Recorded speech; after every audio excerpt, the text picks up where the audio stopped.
Let's talk about a scheduled loss for the Golden State Warriors. Never mind. Jonathan Kuminga had other plans. A career night. How about 33 points? Let's break down him and Wiggins and a cast of characters that stepped up in a much-needed victory. Let's go.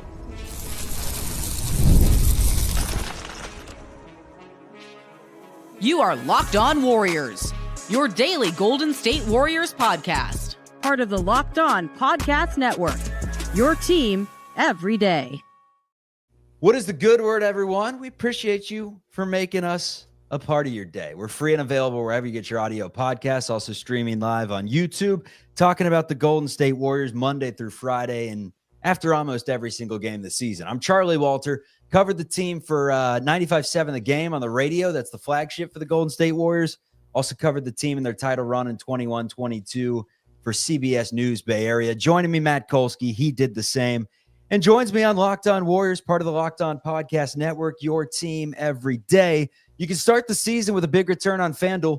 New customers can place a $5 bet, and you'll get started with $150 in bonus bets. If you win your first $5 bet, visit FanDuel.com to get started. Also, let me tell you about our newsletter. It goes right to your inbox. It's free. It's got a bunch of different stats, news, and nuggets, everything you need from the NBA and the Golden State Warriors with a direct link to this show.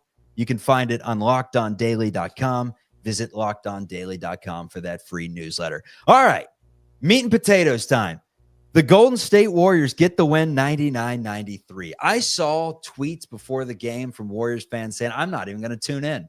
No Steph Curry, no Draymond Green against the second best record in the Western Conference. What's the point? Scheduled loss.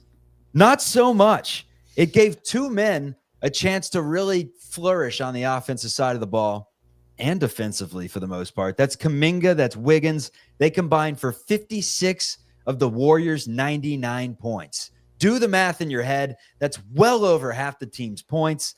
Slow-mo has his moments. Pajimski grabs 12 rebounds. Still can't hit a shot, but grabs 12 rebounds. Trace Jackson-Davis gives him great minutes. And the defense, man, the team defense, outstanding to hold the Rockets to 93 points. Your initial reaction, I know what you're going to start off with. It's a holy Kuminga. This is one of the great days of Matt Kolsky's life. I thought Andrew Wiggins was great tonight. No, listen, this is why I harp on about it. Is because that's in there. Is he going to ever be that guy regularly? You know, there's no way to know, but I have hope. And, you know, there's no reason to go back and forth anymore, quite honestly. You got to play the guy. You got to play that guy over 30 minutes a night. You just have to. And I'll say this too, just they went away from him for a while in the fourth quarter. Andrew Wiggins was sort of the guy for the first 2/3 of the quarter. And Kuminga played hard and defended. And when it was his turn, he closed the game for them. It's the best game of his career. Fitz and Kalena said it, and I would agree that it's the best win of the year. That was huge tonight. And by the way, other than Wiggins and Kaminga, I mean, Looney was his usual self, right? But nobody else really played well. That's why they couldn't score. And Kyle Anderson, I guess, was fine. You know, Trace was fine, but nobody could shoot hit the anything, ball. man. Nobody could. And they kind of go as Buddy goes, right? Like when Buddy's shooting well, they've been winning a lot of games. When he's not shooting well, they've been losing games. It's a direct correlation. Today, it's one of those games where they didn't need Buddy to shoot it well. 1 of 8 from the floor, 1 of 6 from 3. It was just Kuminga, it was Wiggins, and then it was everyone defensively. I mean, everyone played a part because the Rockets, one of the best rebounding teams in the NBA. That's their MO. You saw it with offensive rebound after offensive rebound. Man, they can't shoot. I'll tell you that much. It was ugly at times. They shoot 37% to the Rockets, 10 of 38 from deep. You would think they wouldn't chuck them up, but they did, man. Reed Shepherd, one of the only guys in there that really has a silky jumper. Dylan Brooks tried 8 of them, only knocked down 2 of them. That much to the chagrin of the Golden State Warriors fans. They were very cordial seeing that go down. But Dylan Brooks is he might be my least favorite player in the league. Although Grayson Allen's still around too, it's hard to say. It's a dead and heat. Jack Grayson Allen now, man, he had some myoplex in the offseason. I just yuck. But it's a raw basketball team, the Houston Rockets. I mean, the fact that they have the second best record or had, I don't know if that's still the case. I still have, although Warriors tied in the loss column. That's a testament to how much talent they have. There is a ton of talent out there. I mean, Jabari Smith Jr. didn't do much offensively tonight, but you saw what he's capable of defensively. He's a threat. Dylan Brooks is a pain in the ass, but he does defend. Şengün really is kind of a poor man's Jokic. You know, he's a little smaller, a little slower, but God, he sees the floor well. He's a capable scorer, and he gets to the rim. He missed a few layups tonight, which is not normal, but he's really good. Van Vliet, we know about him. He's a good vet to have on your team.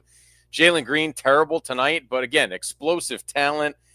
And I love Amen Thompson. I forget who might have been Bonte that I was talking to about this recently. That kid, the thing is he can't shoot.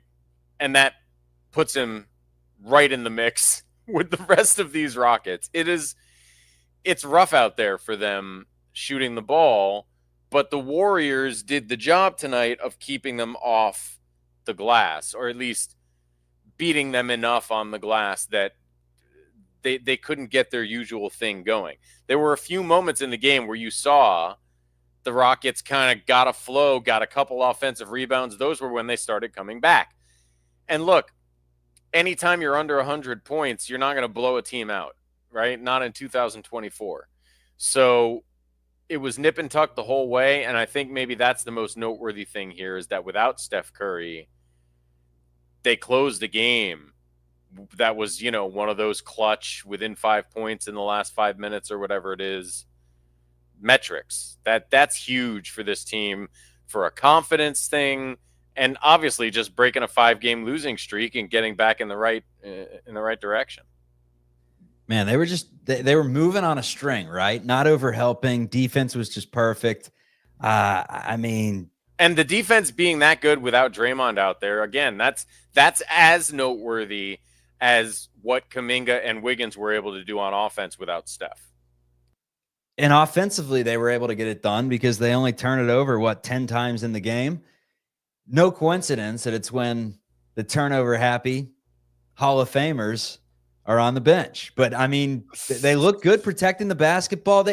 Here's the thing. Watching the game, it was just like, all right, can they survive this? Can they kind of win TV timeout to TV timeout, hang around? They're tied at halftime. It was nip and tuck all game. Then the Warriors go up like 16. They, had a Buddy Hield wide open 3 to go up literally, I think, 18 points in the game. Like they were cruising, and then chip, and the Warriors fans are hoping tick. And the clock's not going quick enough, man. And the Rockets get it all the way down to 2 late, another overturned call that doesn't go the Warriors' way, and I'm thinking, oh no. But they get the stop defensively, they get out and running, and Kuminga puts it in for his 33rd point of the game, a new career high. Somehow was only a +7, but who cares about the plus minus? Because Jonathan Kuminga, clearly our player of the game, but Andrew Wiggins excellent as well, 23 points. How about the defense that they had on Jalen Green, who goes 4 of 16, 0 of 4 from deep? They held him to 1 point in the first 26 minutes. Now, he started getting out in transition. Fouls are obviously going to happen in those moments, and he got some garbage points. But, hey, man, 25% from the floor, you hold Jalen Green. You'll take that. And then Jabari Smith doesn't do much with just the 5 points in the game. So, overall, man, no Draymond, no Curry, no turnovers, and no problem. You snap a 5-game losing streak, and morale is suddenly, it's not back like that, but suddenly you have a little bit of momentum on your side. You have a Minnesota team up next that hasn't really figured it out, and you still have some decisions to make heading forward because you saw how effective Kuminga is. But if they're looking for some more talent on this team, you would love to keep Kuminga, Wiggins, and somehow trade all your expiring contracts and a first-round draft pick for a player that way. I don't know how you get it done. Salary matching is tough. So it's going to be an interesting next few weeks. Or I guess it's going to get interesting in the next few weeks.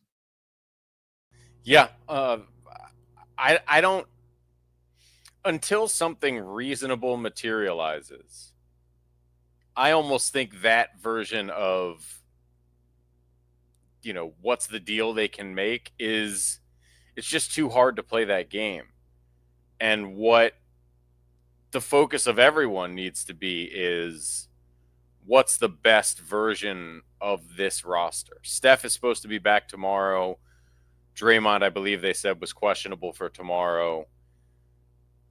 Let's see if Wiggins and Kaminga can, or one of them at least, can sort of roll this momentum personally into the next game. Because one of the things that is tough, and look, it's one of the only downsides of having a super duper star on the level of Steph Curry, right? Is like, it is totally different when he's not out there. And generally not for the better, obviously. More often than not, you want Steph Curry to be out there. But it is something that guys like Kuminga and Wiggins have to figure out. How do I get my same sort of momentum going? Not that they're going to combine for, 55 when Steph's out there, but 56, my bad. But how, if I'm Jonathan Kuminga, and this is one of the things he does need to figure out and improve on as a young player, how do I find a way to still have this level of impact on a game when I'm not the guy with the ball in my hands all the time and I'm not the main focal point of our offense? Because obviously he's not going to be that when Steph Curry is out. Why can't you cater packages, though, and substitution patterns to where he is? I think they could do a better job of that, but I also think he's better with Steph on the floor because a lot of the things he does look pretty damn good tonight, man. No, look, he did. He also looked good in Denver with Steph, right? So I don't think it's just about Steph not being out there. And I think, again, because of Steph's gravity and Kuminga's particular ability to violently attack the basket, it's a good pairing.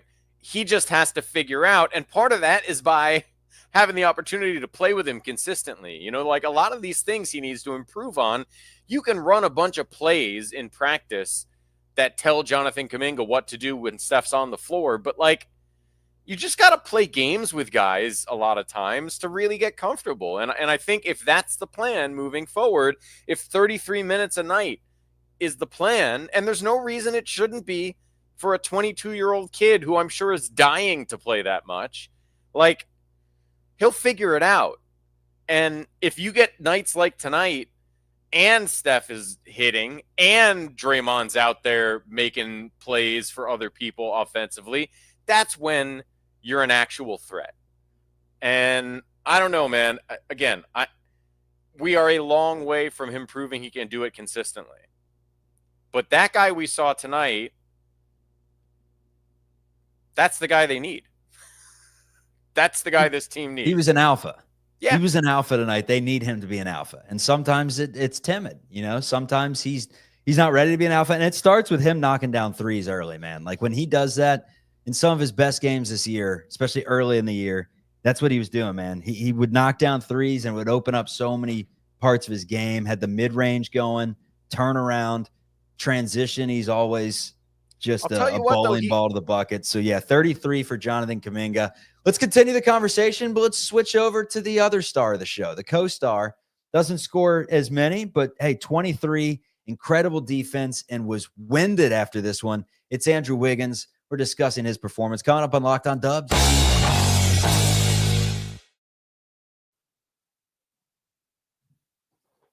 With Robinhood Gold, you don't need a silver spoon to eat up the financial favors of the 1%. Robinhood Gold allows others to get the rates and perks usually reserved for the high society.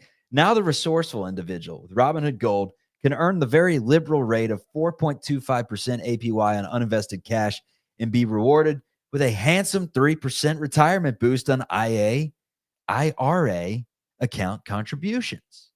Robinhood Gold provides the privileges of a high net worth for any net worth. These generous benefits are now available for only $5 a month. The new gold standard is here with Robinhood Gold. Sign up at robinhood.com/gold. Terms apply. For product-specific disclosures, visit robinhood.com/gold. Investing does involve risk. Rate may change. Gold membership is offered by Robinhood Gold, LLC.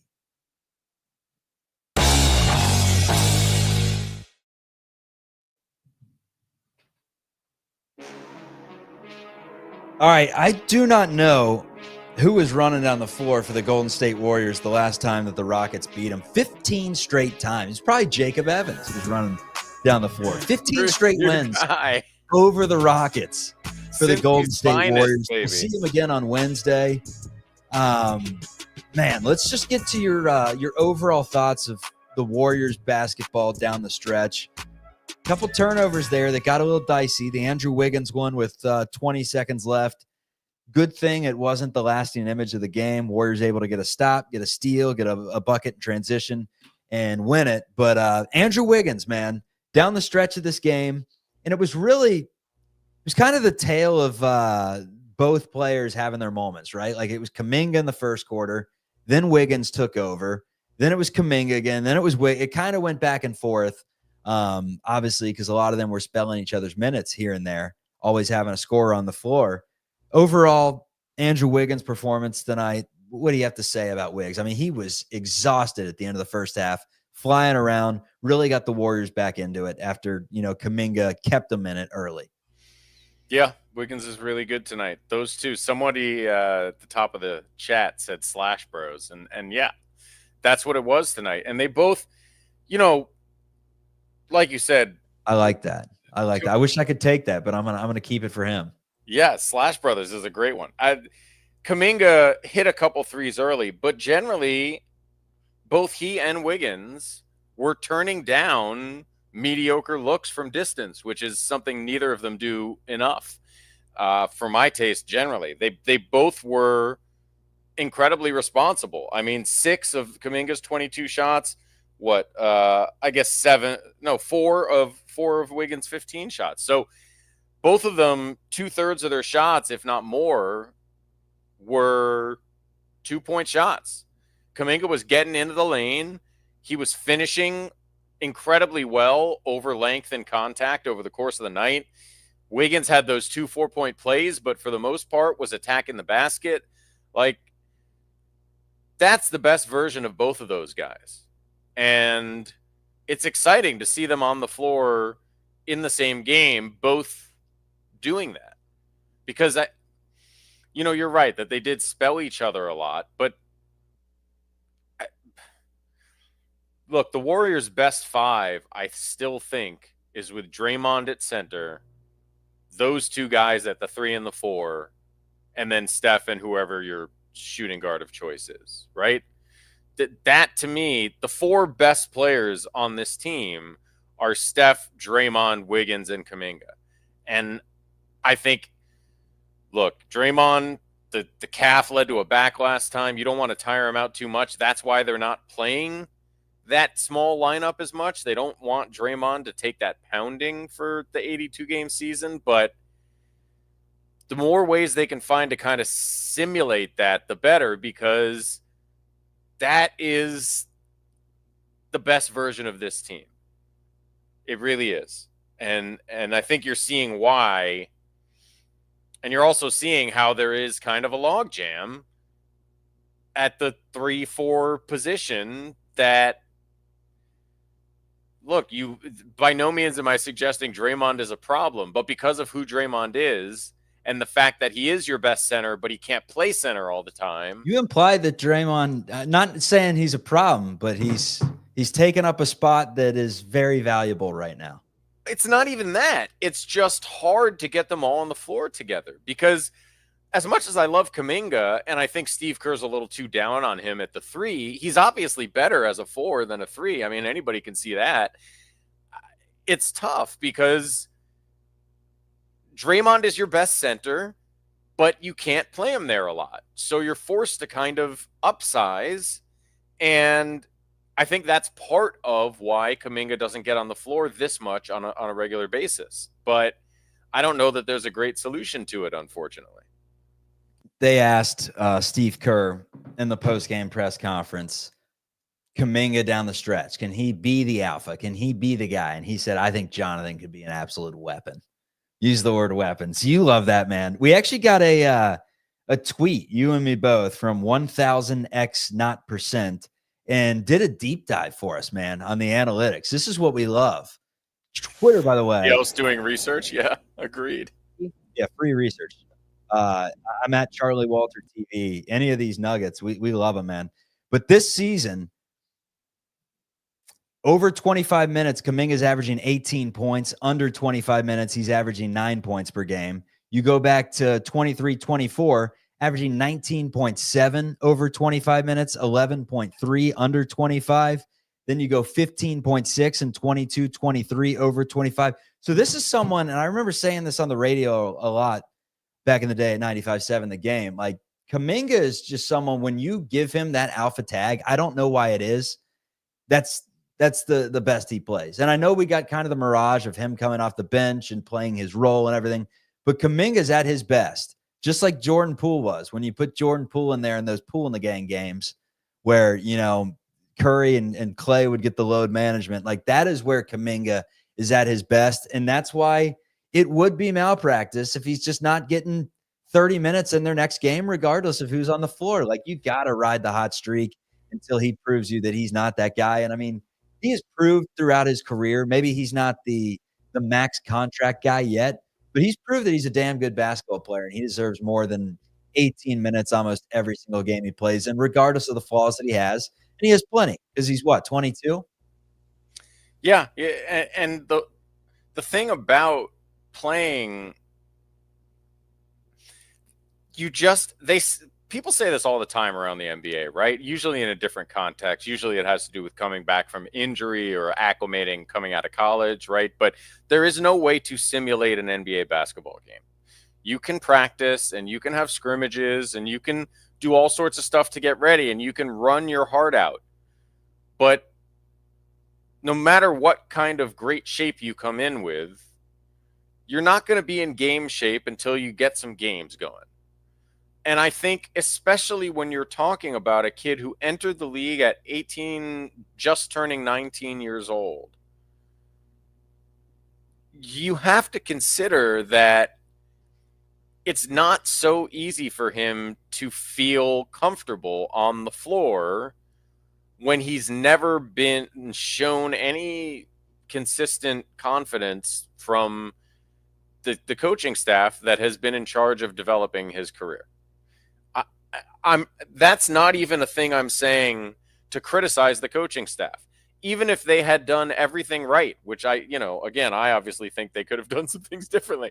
But even if everything was perfect in the way they've been coaching him to this point, the pure fact that he's never consistently gotten minutes,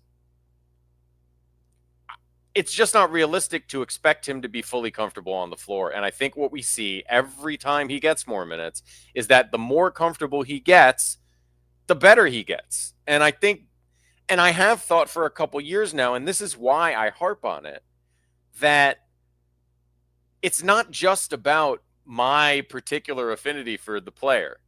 It's about the fact that I continue to believe that the best version of the Warriors, by a significant margin, is with Jonathan Kuminga being the best version of himself. And there's no opportunity for that to happen without minutes. So I'm hoping that now is the time where this story is over. And if he fails, it's because he plays minutes and he fails on the court. And if he succeeds, it's because he succeeds on the court. Because I really don't want to talk about his minutes anymore. I'd rather just find out whether he can do this more often. Because obviously if he can, there's people on the chat saying, oh, they're definitely going to trade him, blah, blah, blah. Fine. But clearly trading this guy is better than trading the dude who plays 19 minutes a night and sometimes looks lost, right? If you're going to trade him, you want more nights like this. So it's like a stock, man. You're not selling the stock when it's down 36%, when it gets the heater and it's going to the moon and it's all over, the dollar signs are everywhere. That's when you let it go, when Kramer's hopping on it and bringing one up bringing up This a is- meme stock. That's what you've just put on the chat. That's it right there. I mean, that is. and that's what we're discussing. That's Yeah, what we're discussing that's coming it. up. Would trading for a stretch big be the answer to start Wiggs, Kaminga, Green, Curry together? It's from our friend Jay Kapina, and we are debating that coming up on Locked On Dodgers. All right, let's tell you about our friends over at FanDuel. Let's get this graphic up here. There we go. FanDuel is America's #1 sports book, if you all don't already know. So get ready to tackle the remaining NFL action with that sports book, because right now, new customers can bet $5. You'll get 150 in bonus bets from FanDuel if you win. The FanDuel Sportsbook app gives you everything you need to place all your NFL bets in one place. Consolidation. So when you get a hunch in the middle of the game, you check out the latest stats, you can do the live play-by-play, you can do it all on the same page where you place your bets. Visit FanDuel.com to join today. Again, you'll get started with 150 in bonus bets if you win that first $5 bet. That's on FanDuel.com. Never waste a hunch. Make every moment more with FanDuel, official sports betting partner of the NFL. Let's get back to it. All right, so the question from Jay came in, and it was simple. It's, does a stretch five change the entire... Now, stretch fives don't grow on trees, mind you. But does a stretch five change the entire outlook of how you can play a Kaminga, a Wiggins, a Green, everyone together, all the big guys, because you have someone that can space the floor, unlike a Trace Jackson Davis or Kevon Looney, even though we heard in the offseason Kevon was going to be stroking this year. I don't know what the hell happened to that storyline, man. Look, Kevon, I will say he has a quicker trigger when open now than he used to. He's just, the reality of his life is he's being asked to spend as much time right next to the basket as he possibly can, right? So he's not even 12 feet away that often. And I guess that would be the question, is who's the guy? I promise you they're not looking for an offensive center who doesn't play defense. So anybody talking about Nick Vucevic in the chat, I don't think so. He's also But hey, so man, slow. when you're only giving up 93 points and your defense looked as stout as it did tonight, and you have Wiggins, Green, Kaminga, some big dudes in there all together, couldn't you sacrifice a little bit? Sure, I just don't think Vucevic is the answer. I'm not sure. You know who's the answer is? It's Miles Turner, but he's not a free agent until next year. Right. I mean, the question is, does he want to leave Indianapolis? I don't know that I'm not sure there's any indication that he does. I haven't checked the Eastern Conference standings in a minute, so you'd have to tell me where Indiana's at. They've pretty much made him a center, one of their core pieces. So I imagine he'd be difficult to pry away. On the other hand, he's a little older than Halliburton, right? Not exactly on the same timeline. They're 9-14. They're not good. Yeah, Trace Jackson Davis, another Davis on the Pacers. Could you trade? Hey, send him back to the Hoosier State, man. They love Trace in Indy. I think you might have to. We'd have to look into this. I don't know that Miles Turner is available. If he was, I would certainly be looking at going after him. The question is, what would it be? Trace, Moody, Melton's contract, and picks. a couple picks. I mean, I think you're going to have to put players in there to make some money work. So who are they?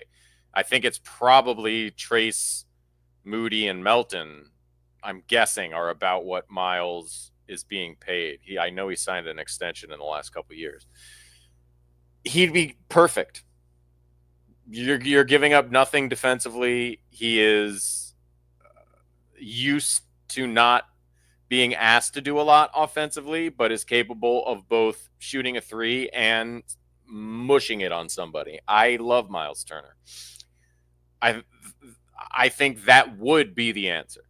I think you could start Turner, Draymond, Wiggins, Kaminga. Kaminga, Wiggins, whatever you want How to say. different does the roster look if you just make a little tweak like that? I mean, it looks overmatched some games. I mean, you just envision it not getting rid of, because most of the trades involve a Wiggins or a Kaminga, right? But if you could somehow keep those two and turn it into picks, find a team that's in shambles that just wants to get a player off the books and get some draft capital back in return, you find that right partner. I mean, all of a sudden you add Miles Turner into the mix and you lose some role players from this team. It's a game changer, man. It's a game changer. Yeah. Again, We're talking so much about Zach LaVine. I mean, just because we know he's available, right? My inclination is that Miles Turner is not available. Now, if he was, again, I think you definitely would go after him. I don't know that I would want to give up Kuminga in that trade. What if it's a tough call, because it wouldn't be able to be just Kuminga either, right? From money let's put it this way. Miles Turner goes up for sale. He's shopping around. The report comes out. It's a Shams bomb.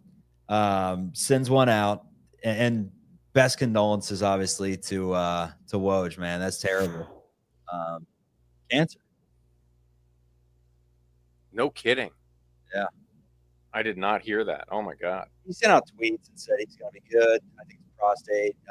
Wanted to, basically let everyone know and use his experience to help out others there. So, man, that took a hard turn. Yeah, it did take a hard turn. The Shams bomb, man. I shouldn't have said it. But anyway, Shams broke the report, or if he did, rather, that Turner was on the table. You stop everything you're doing and you find a way to make that one work, because he would. But again, you don't want to give up Kuminga, man. Here's the thing with Kuminga, like, he's gonna be good. I truly believe that. It's just a matter of, like, how good can he be in this timeline, in the front of this timeline, when you get the best versions of the 34-plus-year-olds. Yeah, which is why I would think the Warriors are in a frame of mind where the only trade they give up Kuminga in returns like a multi-time all-star. I just don't. That's why even Zach LaVine, say what you want, like, he's a multiple he's a different level of asset than Miles Turner, right? And I don't know that I don't think I would trade Kuminga for LaVine, but at least that's getting closer. Jimmy Butler, Giannis, those are the deals you put Kuminga in, right? Miles Turner would be very interesting if you could find a way to get it done without disturbing your top 5 guys, right? Yeah, man. I mean, you just think of how the roster changes with a player like that. They can finish around the rim, they can stretch the floor, that adds the much needed size. Because I'm debating, hey, that lineup where you send Draymond to the 5, Kuminga to the 4, Wiggins at the 3, you got Curry at the 1, and whoever it may be at the 2. You just got to find a way to get all your best players on the floor at once and figure out substitution patterns to where you don't get lineups like you had tonight when it was, and they played all right, man. They didn't score at all, but they were defending like hell. It was slow-mo. It was Peyton. It was Moody. I think Wiggins was the catalyst, the only one really getting buckets aside from like a GP2 backdoor and an Anderson play where he pivoted about 68 times and laid it up and in. It was just vintage Kyle Anderson. So they got to find out a way to get one more piece to complete this team. The issue is the most likely way to get it is to get rid of a piece that's already effective, and we saw that piece tonight in Jonathan Kuminga scoring a career-high 33. Final thoughts. We got about 45 before we got to call it a night, Kolsky. Yeah, the chat says Turner only makes $20 million, but he's up for an extension. So, yeah, maybe Melton's contract, you got to give him a bunch of first-round picks probably. But if you could do that, if he was available and it cost first-round picks and contract filler, let's go. Tonight we can dream. And we can also dream sweet as the Warriors snap a 5-game losing streak. They beat the Houston Rockets for the 15th straight time, looking to make it 16 on Wednesday in the NBA Cup quarterfinals. If they win that, they'll get the winner of the Mavericks and the Oklahoma City Thunder. But next up, it's a game on Friday. Tell me who it is on the way out, Kolsky. It's Minnesota. We're going to be seeing them a lot. See ya. It's the Wolves forever.